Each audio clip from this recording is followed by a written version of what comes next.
Looks like we got 7 projects here today, 7 gladiators of science and engineering who are going to come forward and demonstrate their finest chops head-to-head here. Any volunteers to go first? As I mentioned previously, you all have 15 minutes, so make it count. You want to be bored now or later? I'll set the bar high. All right, Darren. Yeah, get the document projector working here. So I have I'm Darren McCall, a second year and stuff. Mechanical engineer, which is why this isn't very electronic-y. Radian Clock. It's a clock that goes backwards, which is the positive radial direction, and it has a unit circle on the back. So it goes from like pi over 2 to pi, 3 pi over 2 to 0, or 2 pi, if you prefer.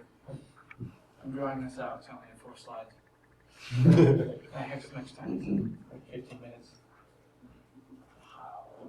I reverse the polarity of the quartz timekeeping mechanism, thus having the time proceed in the positive radial direction. And then I also attach the unit circle of the previous one so that the numbers run the right way. Otherwise it would have been back to 11. Which probably is. And then to do that, I just flipped over that little rod there. Moved the coil to the other side and then went backwards. Not as easy as flipping the battery around, but I had to do electronic stuff. This is my backup project, so I couldn't really make anything else work in time. It's like, ooh, I need like access to a shop for this. Can't machine aluminum with my hands. And then that's it. I see the face again?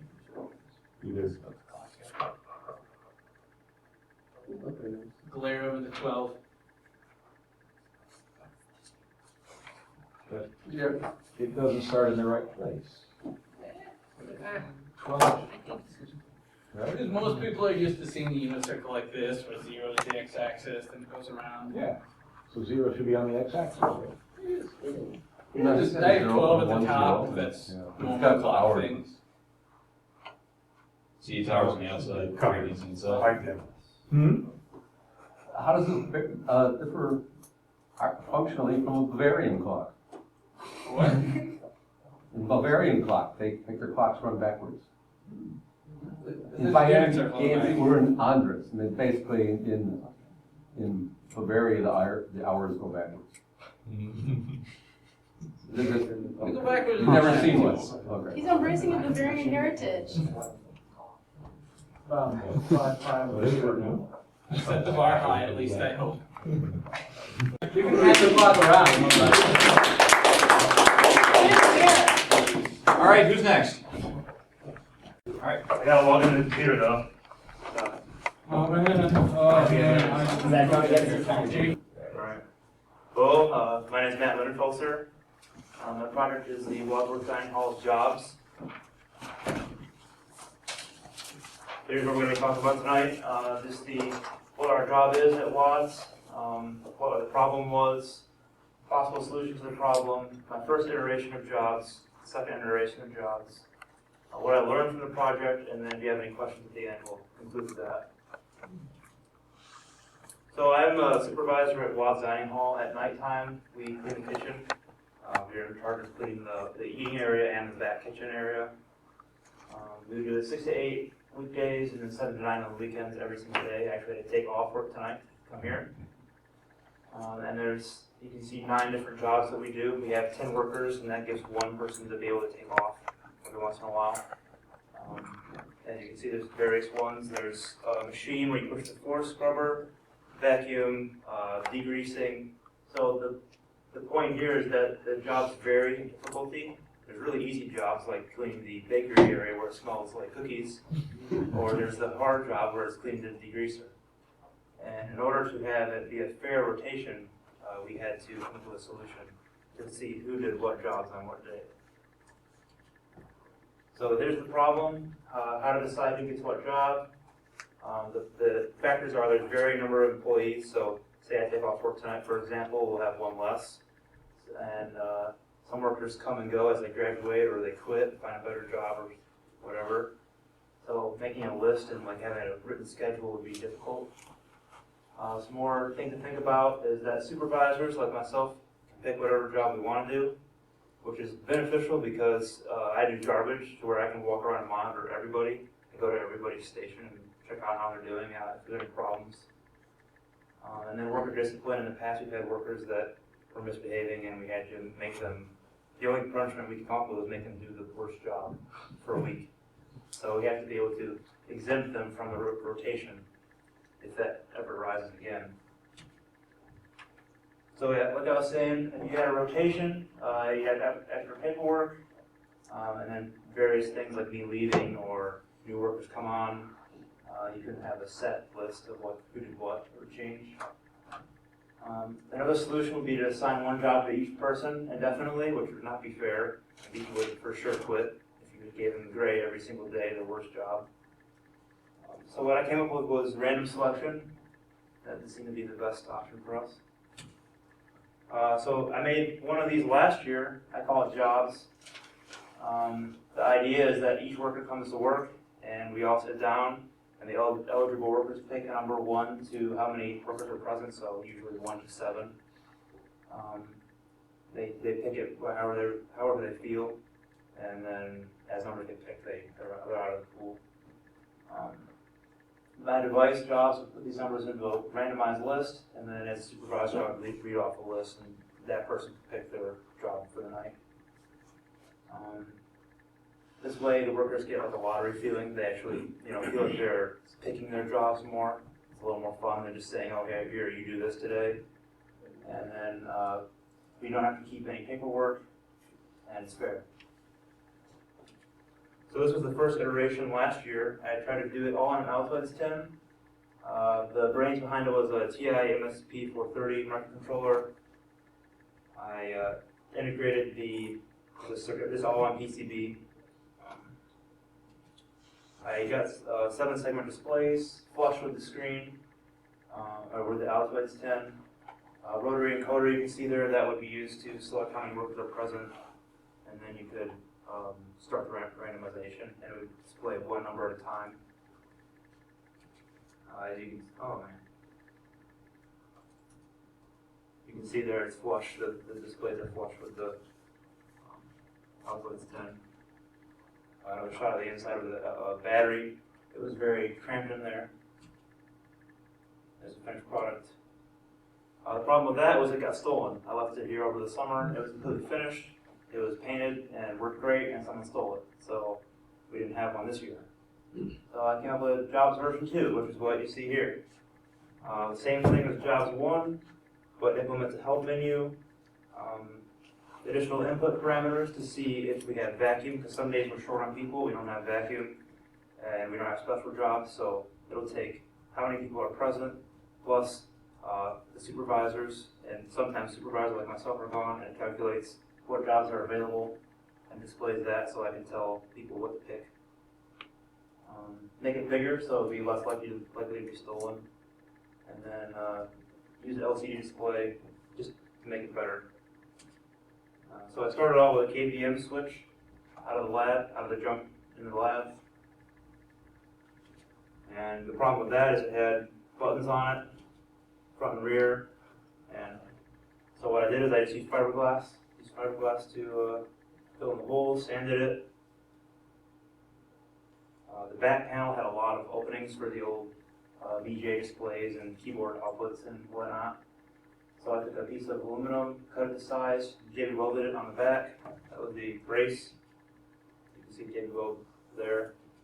Then I fiberglassed that, fill in all the holes, sanded it, cut the hole for the screen. I bought the LCD display on eBay, the module, made some risers out of some just tubing. Had handles that we got out of the trunk drawer. We didn't have a drill bit or a hole saw big enough to make the holes for the giant buttons, so I had to use a Dremel tool to just work my way around and make a hole big enough. There's the initial before paint. and the interior. The goal of this thing was I worked at Johnson Controls over the summer, and I went to the trash there every day after work, and they throw out like heavy duty equipment, switches and buttons. So I decided I'd use some of those that I had laying around, so I made it quite beefy. And you can see the size of the interior buttons, gigantic. Made a false floor, so I wouldn't have to drill through the bottom of the box. Painted that. This is a debounce. Just raising resistors, flow resistors are in there. Primered it. Painted it. I used an entire can of Krylon Fusion for fluorescent paint on here. The whole can, 25 square feet claim coverage, but every single time I sprayed it would get darker and darker and darker. As you can see in the picture, that's very light, and that's actually how it looked. It was very light on the first couple coats, and then took the whole can. So there's the microcontroller, and it runs off 2 9-volt batteries, which give it about 6 hours runtime. And we only use it for about a minute every day, so it'll last the whole year. Finished product. And then underneath the black light, just because of the Krylon Fusion paint, it does show up pretty good. So what I learned from this experience was the rotary encoder from the first one. Learned how to use that, how the overlapping square waves determined which way it was going, and each different pulse would determine an increment in the counter. I learned how to do software debounce because I didn't feel like building a regular debounce circuit with some kind of logic gates or capacitors. So I decided to try out the software debounce where it has a set delay in milliseconds and it waits for a change, and if something's between that threshold time, it ignores it. I chose a display with the I2C interface, and it only uses 2 data lines instead of using 6. As the normal LCD would require. I use a library for that, but that made it a lot easier for me. Okay, that's the end of it. How much time do I have? 5. All right, so just to make it very simple, I can show you guys exactly how easy it is to use. And turn it on, and yep. Now we can imagine that, let's just say, this side of the room is the employees. So, 1, 2, 3, 4, 5, 6, 7, 8, right? Mm-hmm. So you enter 8 total, so that's plus. Okay, 8. Press OK, word OK, there it is, all right. And now you'd enter the number of exempt workers, so how many supervisors are present? There's 1, who else? All right, 1. Sure. All right. And that would tell you that there is vacuum today, there's enough people for vacuum, but there's not enough people to do special jobs. Okay, let's go. The order is 1, 3, 7, 2, 6, 5, 4. So, So before we would start, we would have everybody pick a number, and that's when they would raise their hand and click up, hold up what their number was for the day. That's where they get the sense of they're picking the number. how do they pick the number? Random. Just randomly. So first come, first serve. First come, first serve. So I like the number 7, so I figured. Yeah, that's before we Okay. started. And so, how do you how do you pick the order of picking the numbers? It doesn't matter, because this randomizes I know it, so that, but- it really doesn't matter, but it gives them the sense of it that it matters. I totally agree with you. Although there is the person whoever picks the number last is still going to feel like they didn't. Yeah, that happens every day. Yeah. You can pick them out of a bag, I think. Okay, I have a question. Yes. What does this do that can't be done with a bag of numbered balls? It makes it easier. Looks stylish. And yeah, as you can see, people are proud of it. Like I left it alone. And for a running day. functionally, Yeah. what can you accomplish with this? Okay, say I got number maps to job, Mm-hmm. and I throw the numbered balls in a bag, You can pick it out. stick it out. I guess You it's can- exactly the you same, can rate the besides the balls. fact that it tells us what jobs are available, depending on how many people are present. Otherwise, we have to remember, like, if supervisors are missing, they count more, because some people can't do supervisor jobs, and that'll tell you. So that's the only difference. Okay. That's it. So, any other questions? You can simply just hang it on the wall there. So Yeah, hang on the coat rack. Hang on the coat rack. Hook. next to where you have people pick the numbers too. Yeah, we go in every day and then we all sit down as a group. And How random is it? Okay, so it takes a disconnected hardware pin and finds the analog voltage of that, uses that, very small value. It's a floating value, so it's changing all the time. It's not connected to ground. Uses that as a seed to the random number function that's built into the microcontroller library. So every time you turn it on, or every time you redo it, it makes a new seed and then picks random Uniform numbers. distribution. Yeah. Sure. It's definitely random enough. It never makes a similar list twice in a row. Have you tested that actually? Yes, I have. Oh, okay. Yeah, people didn't believe it. People, 2 days in a row, they saw one twice in a row and they didn't believe it, so we tested it. You built a histogram? People wanted to, but I mean, no one motivated enough to do that work, so. Somebody wants to push it into the. Yeah, right, it's a histogram with 10,000 points. The batteries are dying by then. That's another job. Somebody has a circuit Yeah, that pushes it. And you integrate those over. That could be the punishment one. Oh, Project.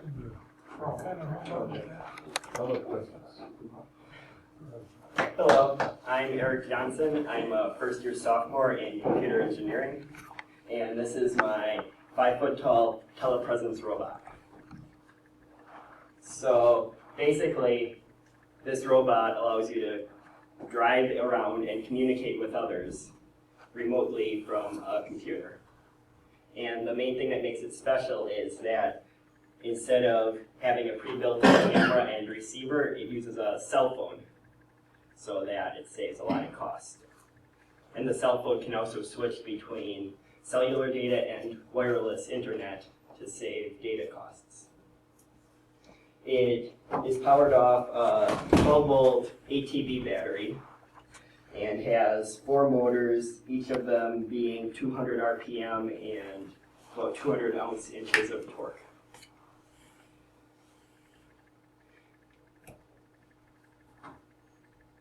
And the way that this is controlled is that on your computer, you are able to do controls, which then are transferred to a server located on campus. And then the cell phone reads from the server the data that was put there by the computer. And then it outputs through the USB port of the cell phone using a USB on-the-go cable to an Arduino, which then outputs to a motor controller, which goes to the motors. And because of all the different parts that are working, there's 4 different layers of software that have to work correctly at the same time. And currently, the delay between each period of the cycle is 100 milliseconds, so the max delay overall is about 300 milliseconds. So the way you work this is you start the server application, which I'm running on a Linux desktop right now, and then you open up the control program, which is basically 2 little sliders, and those sliders go up and down by pressing they go down by pressing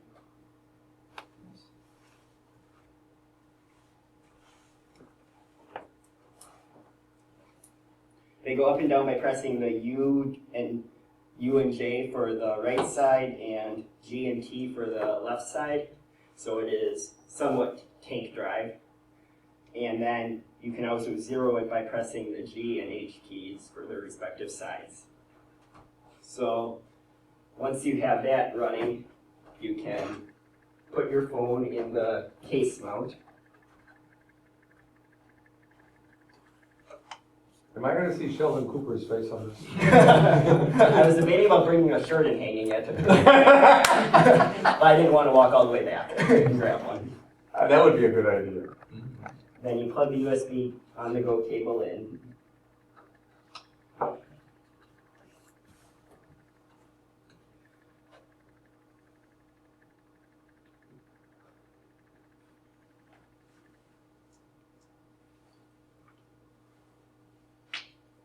Next, you turn the robot on using the light switch on the back after plugging in the battery.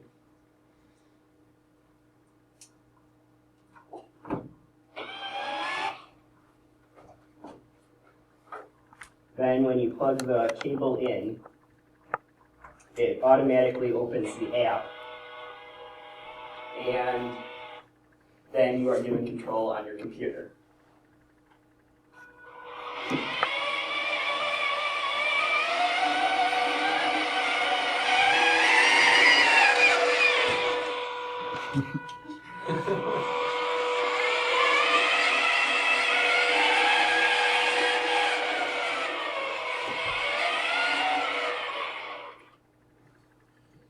And you can also open up a video streaming app such as Skype.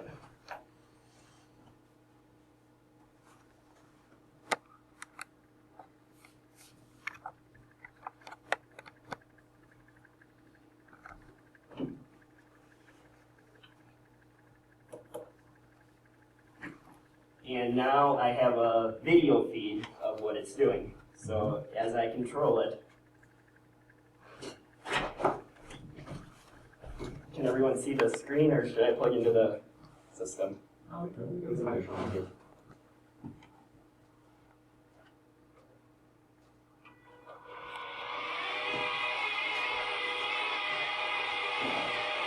video feed. Shouldn't we be able to see you? Yeah, on this video, you should be able to. Oh, I currently have the webcam disabled, but I will. That's right.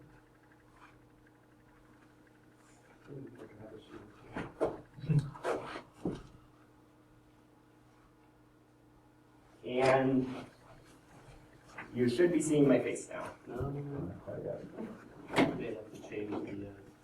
Blame it on Skype.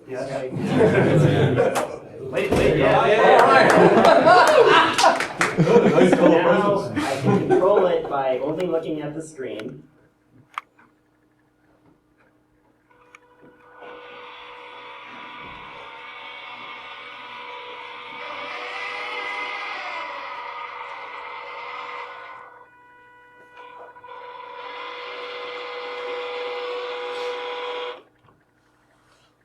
And I want to put a 2-axis pivot on the camera so I can see better. Because currently, as you see by the video, you don't get a lot of viewing angles, so you can't see what's directly on the ground in front of you. Get a fisheye lens.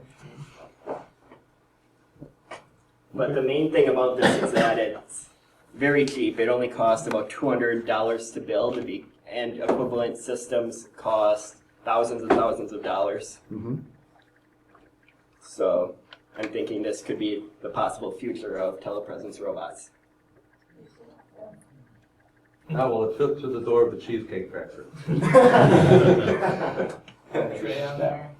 I can try going out the door. I'm in the way. How fast can it go? It can go up to 4 miles per hour. It's walking. So it's the wrong way.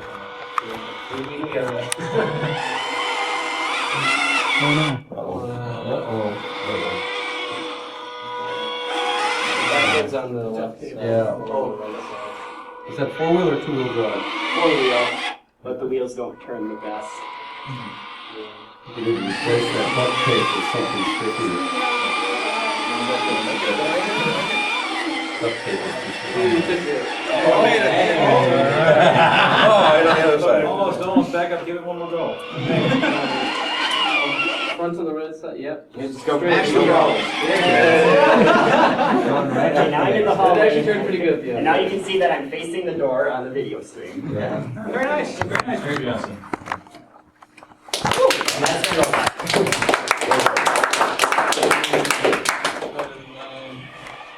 The door there. You got the. Yeah, there you go.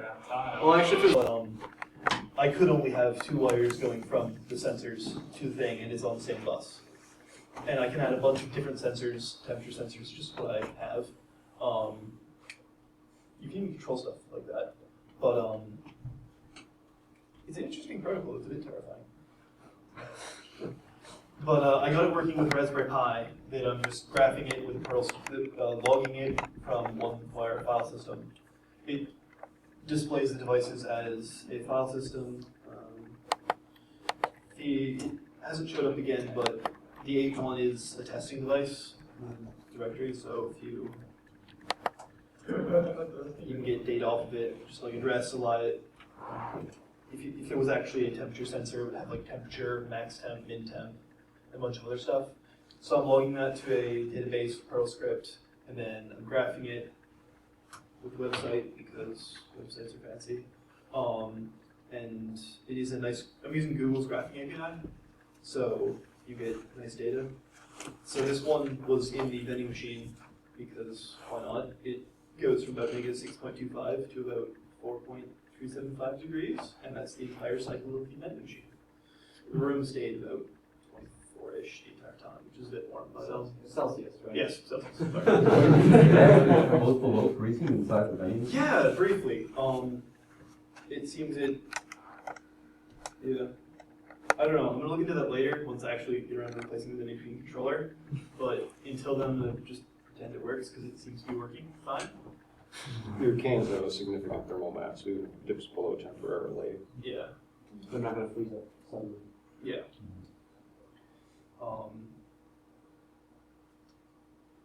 Yeah, I spent most of my time working on getting the motor controller to work, and I kept frying the P-type MOSFETs because we didn't understand quite what we were doing. The original controller used 4 in parallel as opposed to just 1. We thought it just used 1, so we kept frying them. And so I gave about 5 o'clock and did this. But So Mark, what's the maximum distance a temperature sensor can be from a Raspberry Pi? So like if I want to put this on my roof or something and have immediate perfect local temperature. it should work. I have read about people doing it over actual distances of like up to like 20 odd meters without any repeaters. You can buy repeaters, they aren't that expensive, or make one probably. I haven't had good luck with my wires. I'm pretty sure I just soldered everything pretty badly. But you can go pretty far. And you can get repeaters too even farther. Alright. So, What bus did you say you're using? What? What bus did you say you're using? 1 wire? Okay. That's just the name of it. So as a wireless connection, are you going from inside the vending machine to outside the vending machine? No, I just put a wire through it. Oh, yeah. So So it's not wireless? no. No. No. I mean, I'm effectively using Ethernet cable to carry it. I mean, only 2 of the wires are actually used, but I got a bunch of Ethernet things that should never exist. It's just a connecting 3 Ethernet jacks, which I don't know why they thought that was useful, but I found it useful. Telephone. But Ethernet? Yeah. RJ45 systems. Oh, okay. That makes sense. So, yeah, I have a few more of these and can go farther, presumably. Did you dip it in nice water? I haven't gotten a chance to calibrate it yet, no. Does that answer that question? Yeah. Well, 24C is about what in Fahrenheit? Because I know what the actual 24C is a bit more. 25 to 70 is room temperature.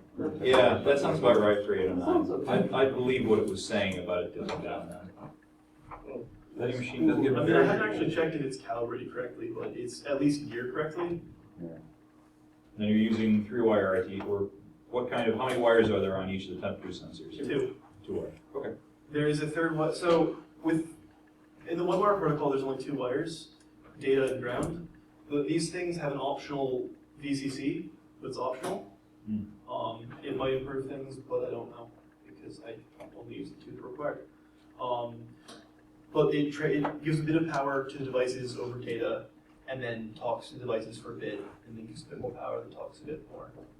And that's how the entire protocol works, which is fascinating. But All right, well, if there are no other questions, thanks a lot, Mark. So what does RPI stand for? Raspberry Pi. Oh, I Sorry. stand for, okay. I'm using the Raspberry Pi 2. Remote processing interface. Okay. Sorry. And the graphing application there, that's a canned application? From No, so I'm using the Google Chart API, Okay. which is all JavaScript. Let me check source.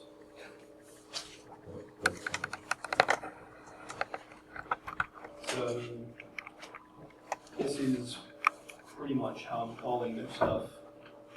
I don't really remember much of this, but it's pretty much just set up their chart API. I made it so you can probably refresh it via with Ajax calls. So without refreshing a page, you can get more data. That should work because I load the data after I load the page. But time. Cool.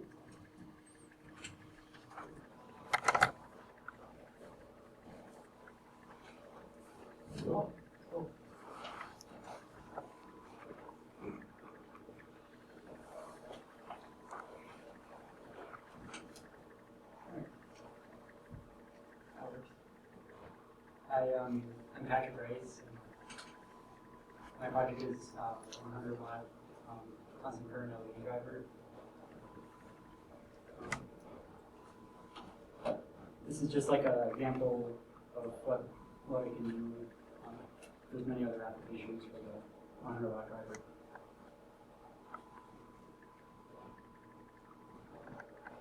So I was looking around for 100 watt LED drivers online, you know, like on eBay, on different manufacturer sites. And they didn't have one that specifically drove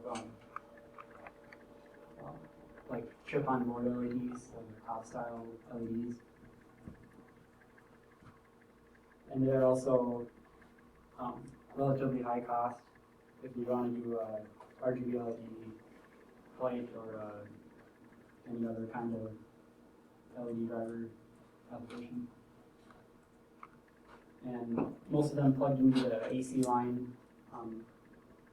right away, so you'd have to deal with multiple like line cords, and they might not be the UL listed.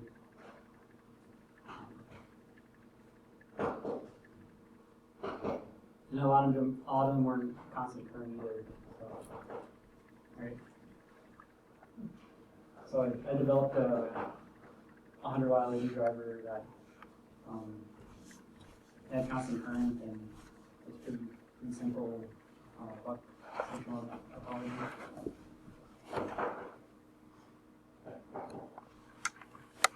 The features of it are so you can select, there's different current ranges based on what LED you get. So you can either change it from 2.5, 3 to 3.5 amps. And that's selectable with a resistor.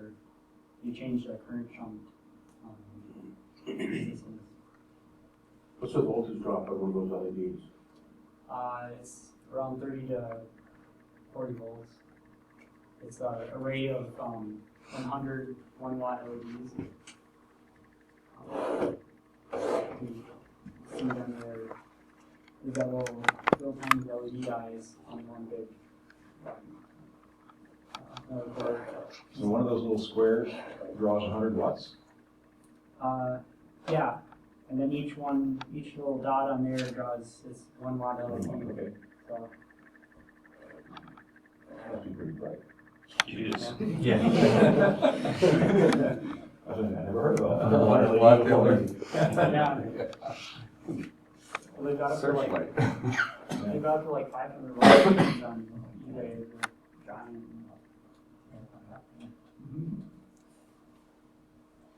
Okay.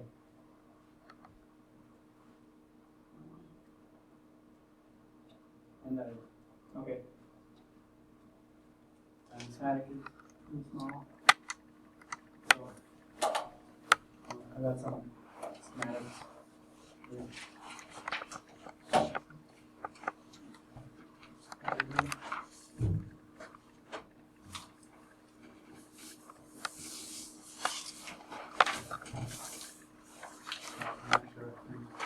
So on this device that you're driving, you only have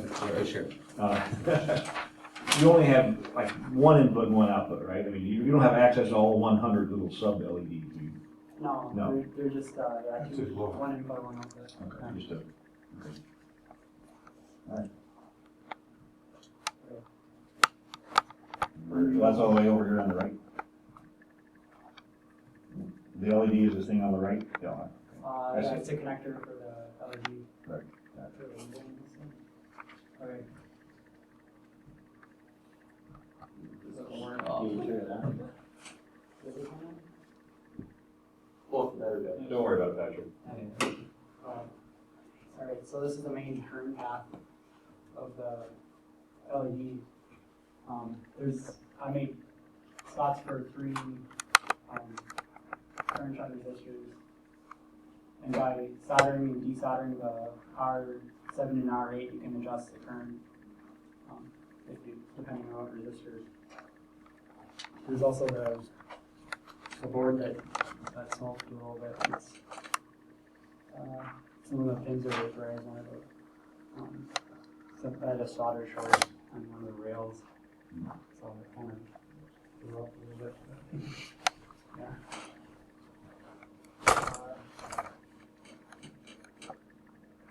It's a PMOSFET, so it's a high side driver. Meaning that the MOSFET is both the inductor and the current shunt is at the top of the voltage rail instead of low side, which is the current shunt being at ground potential and then the like MOSFET being used.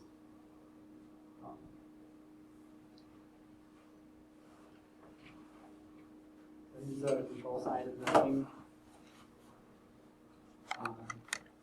I made a dual row connector that has different control aspects. The enable pin, when you short it to V+, it turns on the device, and if you pull it to ground, it turns off the device. And then there's also you can hook up a potentiometer up to this pin right there, and then control the dimming that way.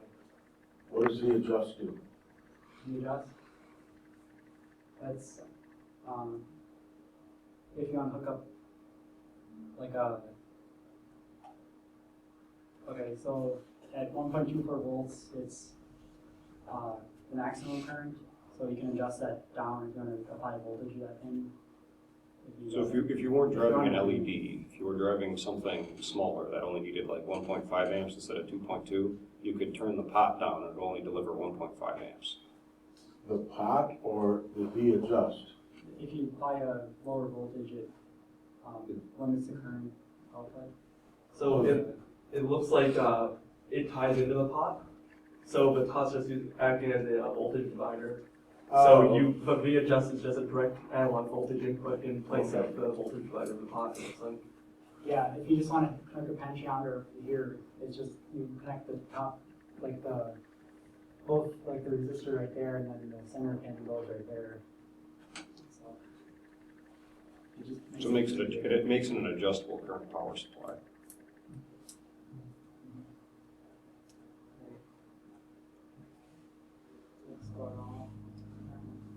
So it's the only open source driver that drives Cobb LEDs that are 100 watts. So What do you mean by open source? the source, all the board files and stuff are online on a online repository. It's like GitHub. Public domain, not patented or copyrighted. That's the only one out there? There's no other company that makes a driver? Source on. They make drivers, but you can't get the schematic or the board files to go reproduce them yourself. You Yeah, have to I write them got all the directly. board files on there, so anyone can go. So if I wanted to go make one of these, I could just go to his GitHub repository, download the Eagle files, download the board files. Okay, the reason I ask that question is most manufacturers that will come up with a driver, and the newest thing is huge, LEDs, they want their board files out there so that you will use their product. Oh, And I've seen a whole mess of drivers a couple of years ago on one of the projects that had demo boards with them that were up in that range, so I'm Oh yeah. I'm just skeptical. Okay. So the idea, so you downloaded all the entire design and you have to just basically make it, right? Is that the idea? So this is what you download, this is part of what you downloaded, the schematic? The Eagle files. Did you design that circuit yourself? Yeah, with reference to the device data sheet, the LM3409. Okay, on the data sheet, was there a schematic that looked like this? Yeah, A lot like this? pretty close, Okay. except for the adjustable current ranges and the potentiometer adjustment. It has some extra features to make it nice. It's usable with other stuff. So it's $8.10 per board comes out to, and that includes all the PCB manufacturing and the parts. So that's if you're, yeah, for 10 boards. So there's some issues. It's like the first version of this board. So there's no solder mask in between the pins on that 10-pin device. So it's pretty hard to solder. And maybe that's why it came up on that board. When you hook up to 3.5 amps, it sometimes goes up to 4 amps or more because it gets unstable, and that might be due to the frequency switching. The resistor that What frequency were you switching at? right around like 20 to 50 kilometers. And then you have to actually solder and desolder resistors to change the current. Alright, here's some other applications. You can do it like just cool lights, and you can also use it for like a photography, like a light box, so you can get better lighting on a video. Fired up. Yeah, it's burnt some irises. Alright. Don't look at it. Well, this is just like a, right. Or the lights. That'll be good. No, it's pretty. So in here I just got 3 drivers and then the TiVo launch pad. I've been to a meeting there. I don't know if it was LED lighting yet. I don't know. I don't know when he did. I think it's fairly recent.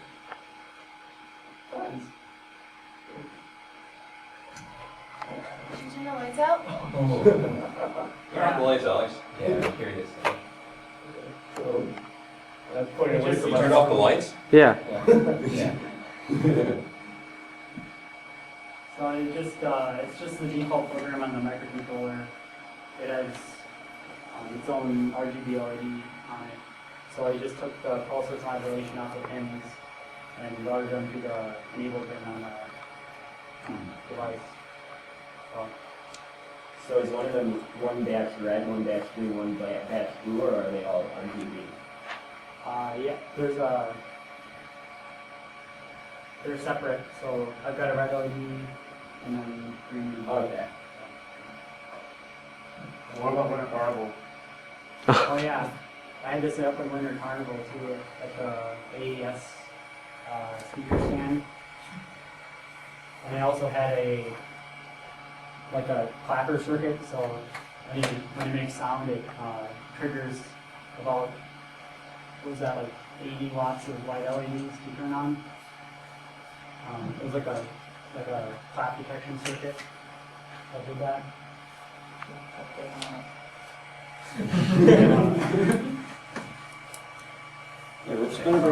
Yeah, spin it around for just a minute. Sure, I'll just unplug this. There it is.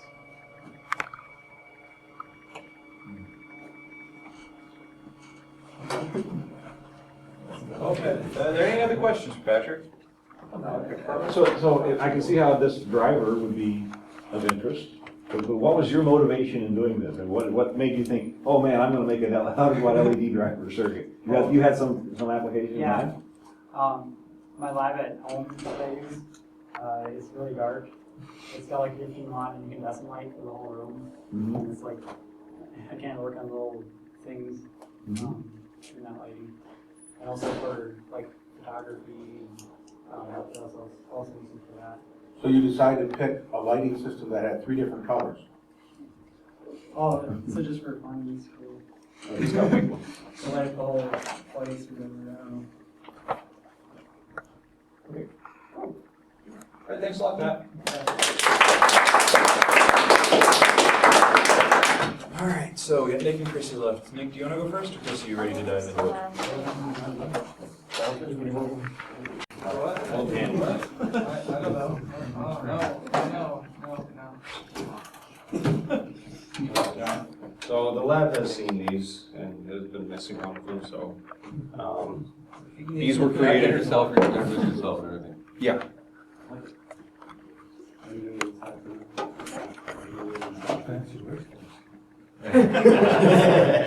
was thinking,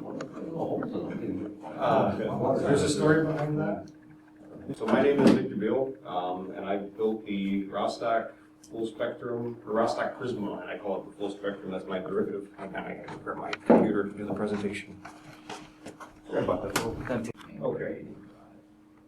So, as I said, my name is Victor Beal. I kind of designed and created this giant Delta printer. And it's called the Rostock Prisma Full Spectrum. So some technical specifications. It has a build volume of 525 millimeters in diameter by 550 millimeters tall. So it's quite large for a printer. Most of them don't get beyond 150 to 200 at any dimension. It has a max print speed of 160 millimeters a second, which is quite fast. The smallest nozzle I can use due to getting the bed level is 0.15 millimeter, which is a little about the size of your hair.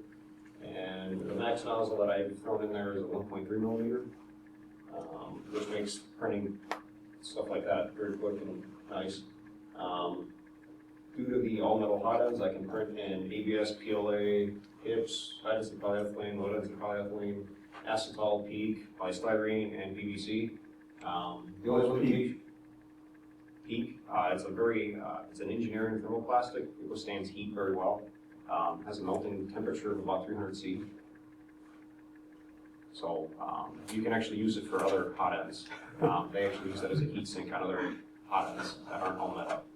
Unfortunately, if you're going to try to extrude PEEK, you can't use it to hold on to the heating resistor. It doesn't work out too well. So you go with the all metal ones to do something like that. The only material my printer can't print are really flexible filaments like NinjaFlex and thermoplastic polyurethane, or polyethylene, polyurethane. Because of the motor tubes, I can't push it through. It just bunches up because the diameter increases when you compress it, and so it binds against the tubes and you can't push it. Other than that, the hot ends would be capable. So I use 3 hot ends that allow speed, precision, and support. So there's as I said, a 1.3 millimeter nozzle on there. There's also a 0.4 current blade that is used for doing the perimeters of objects that need to be solid infill. And then there is there's another 0.4 millimeter for doing support material. So if you're trying to print like a coffee mug, the handle comes out at the side and it just hangs out in space. So when you go to do that in a layer, it's just out in the middle of nowhere unless you use another material to print up supports to hold that there, that you can then easily break away afterwards. The control board for this is called a Roomba. It stands for RepRap Ultimate Mega Board Arduino. The reason I had to use that is it's one of the few boards out there that allows 6 stepper drivers to be controlled, which is necessary to drive the 3 towers and the 3 extruders. I use thermocouples to measure the temperature rather than the standard thermistors, because thermistors cannot go high enough to make it for materials like acetal and polycarbonate. They run out of range and then you don't know where the hot end is at, which is bad. So I had to do a little hacking to get the thermocouples on, mainly desolder resistors off the board so I could just feed an analog input in. K-type? Yes, K-type. Type K. I use a 500 watt glass heated bed. It uses AC, so I don't have to worry about having a huge 12 volt power supply. And then it's just a bit more efficient that way, because otherwise a standard power supply is only 85% efficient, which means you're throwing 85% of your heat not where you need it. So this throws 100% of the heat where it needs to be. It's also very cheap. The nichrome wire to do that's about $2. And the house insulation is only free, depending on how crappy your house is. Depending on whether you're renting, right? Yes. Sometimes they do remodels and they're going to throw it out and keep my carbon piece. I use induction limit sensors from a scrap machine that was being thrown out at my workplace. They're really nice, and so you can use either magnets as your end stops, or you can use just metal. But they're very precise, and they're quiet and will never wear out. So they're industrial switches, unlike a Limit switch. a limit switch, which has a fatigue life to it, so the spring will eventually fail after a number of cycles. On the inductive switch, how many wires come out of it? 3. Inductive or Hall effect? It's inductive. Because a Hall effect, if you just wave a piece of metal in front of a Hall effect, it won't pick it up. But inductive measures the change in the magnetic field that happens when you throw a piece of metal in there, and so it'll sense that too, as well as a magnet. So it does both. And it's also, that sensor has been engineered to be more precise than your standard Hall effect. That's accurate to 0.001 millimeter, which is way more than I need storage. So when you start trying to account for that as you go up in Z, you have to make sure that your nozzles don't collide, because certain parts of it haven't shrunk yet because you just laid them down, and other parts have. I use carbon fiber arrows. It's very cheap carbon fiber. If I went on McMaster Ranger, that carbon fiber rod would be like $40 a foot. I can go get those arrows for about $2 at Walmart. It's the same stuff, and it comes with these nice arrow inserts that you can use to attach your magnets to the rods. I use GT2 belting to actually drive the carriages, and aluminum pulleys. And then, so here is a test print that was done just to kind of show you the scale. You can print in different locations, doesn't matter where you're on the bed. And then this is a part that I fitted together so that you can take two, it's actually quite precise. You can take 2 parts and put them together if you do your tolerancing right. So it does print to scale and to what you specify. And then this is the top view of the effector. I machined that all out on a CNC mill. Where? 6th floor of the meeting. And then this is another to show you just how straight some small details are. My pinky's in the background, so that gives you some scale. It's about 1/2 centimeter wide. And there's the bottom. And that's the end of the slideshow, so now I'll plug it in and have it do a dry run, which is just, it moves around but doesn't heat up the hot ends or extrude, which it does extrude because there's those. Another thing, so it doesn't just do big stuff, you're fully capable of doing small parts as well. So it is very versatile. What is the absolute limit for volume you can on that independent material? I mean, What do you mean, make it so so you can get it's out? 525 millimeters diameter by 550 tall. Because the towers are about 4 feet, which is a little over it's like 1.2 meters. How would you remove a part that you printed that was like a giant cylinder? Very carefully. You have to take the rods off and you have to put it right up to the top. Which is also Right there. oh, okay. Is it plugged into the wall? Yes, it is. So I wired this up, so all you need is to plug in the one wire in the back, right in the ATX, and then everything else is powered off of that, which is nice. Separate power cords. The heated bed is controlled via a solid state relay, so you can actually use the printer board to control the pulse width to the heated bed so it doesn't jump around, because if you just use standard relay control, then it will jump around like crazy due to just the thermal expansion.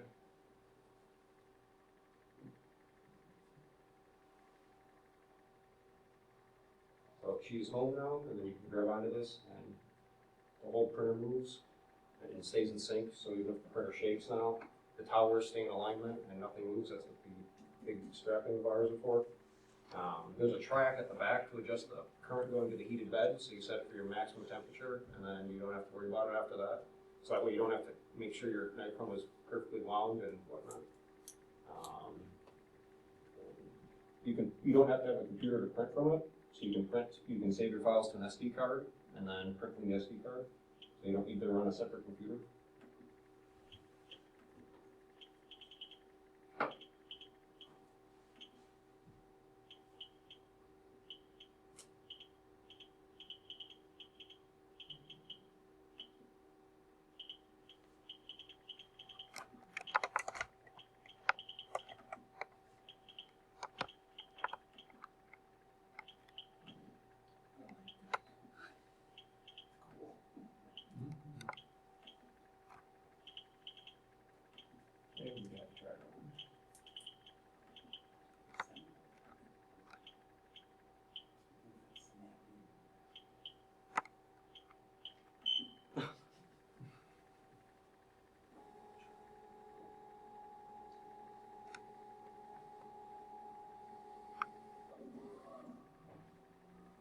So if I didn't have it in driver mode, the stepper motors would be turning, the hot ends, it would have paused and waited for the heated bed to get up to temp, and for the hot end to raise up to temp.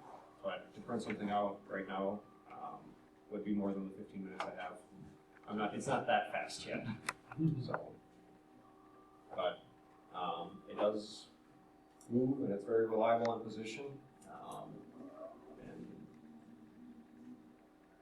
there you go. Any other questions?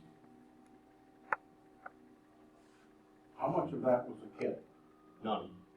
None. I built that all. The only components I bought were the electrical ones, so I didn't, assemble the controller board, but everything else I've made. Bought the aluminum extrusion, cut the aluminum extrusion on a table saw. Same thing with the strip aluminum, the carriages. I printed out at a printer that I restored at work.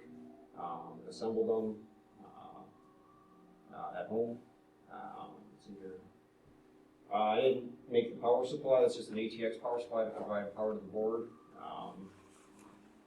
And the display was also part of the controller kit. But other than that, I bought all the stepper motors, wired it all. The Bowden tubes and the whole effector there are my design. That isn't out there anywhere yet.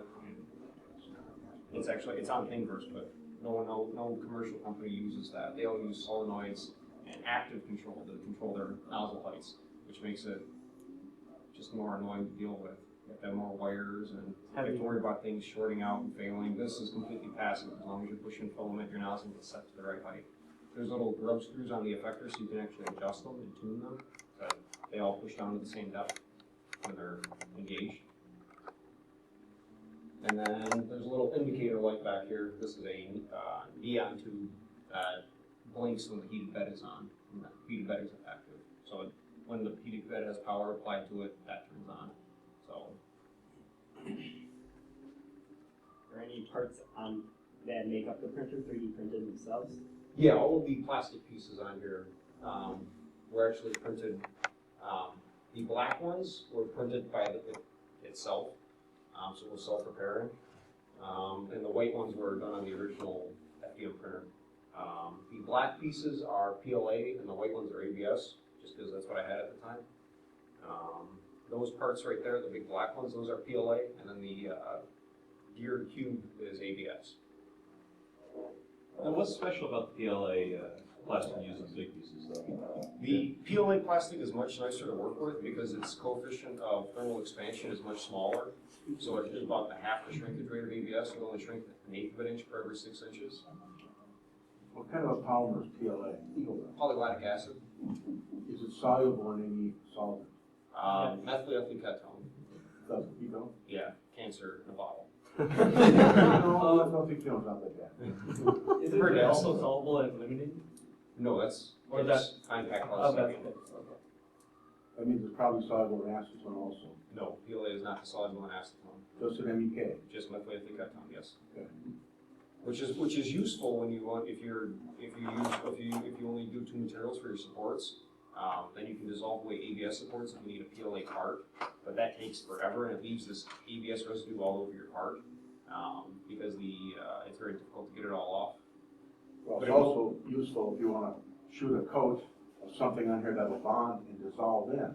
Yes. So that these holes that you missed will get filled and you can The reason for that is because that is homemade filament. I built a filament extruder to feed this thing, because otherwise it's $40 a spool for filament, and I would need close to 40 spools to do one print volume. Yeah, so now we're gonna be like the judges on this four of us, right? So we're gonna be like the judges on The Voice and say, oh man, this is the hardest decision I've ever had to make in my entire life. Every single decision. All right, no, we have our winners. And I'll start with number 3. So it's gonna be 1, 2, and 3.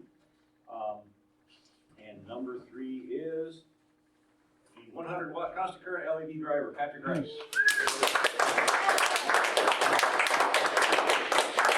So you'll be one of the ones up here Saturday afternoon, and maybe we'll put you over in the IDS in the black room over here. We got nothing planned for that room, so actually you can have your lights flashing in the dark room there. We'll figure that out. Okay.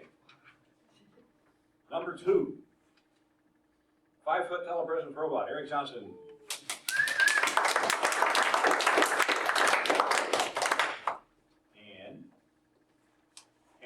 And by the way, we want you in the morning. 5:30 trip. Yeah, that's right. Yeah, we want that thing running around the ballroom. with Yeah, we you want that sitting one in a running around the corner ballroom somewhere. and recruiting high school students. Can I talk to you afterwards? Yes, we can talk afterwards. Okay. And number 1, the Rostock Prisma 3D printer, Nick DeVito.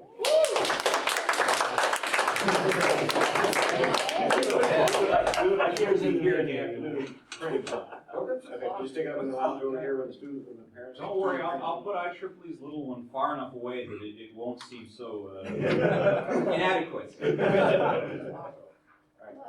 Congratulations, everybody, and great turnout. This was a very pleasant surprise to see the interest in this, and yes, but we got 3. That's it. We can hang that on the wall. We can hang it behind out. you. Actually, yeah, we'll hang that on the wall, but you got to put 12 on that where you got a 9. That's the only thing. Oh, you got to print a new face for it. You have to take it. I got a nice catalog with the IEEE symbol. You can print. That's true.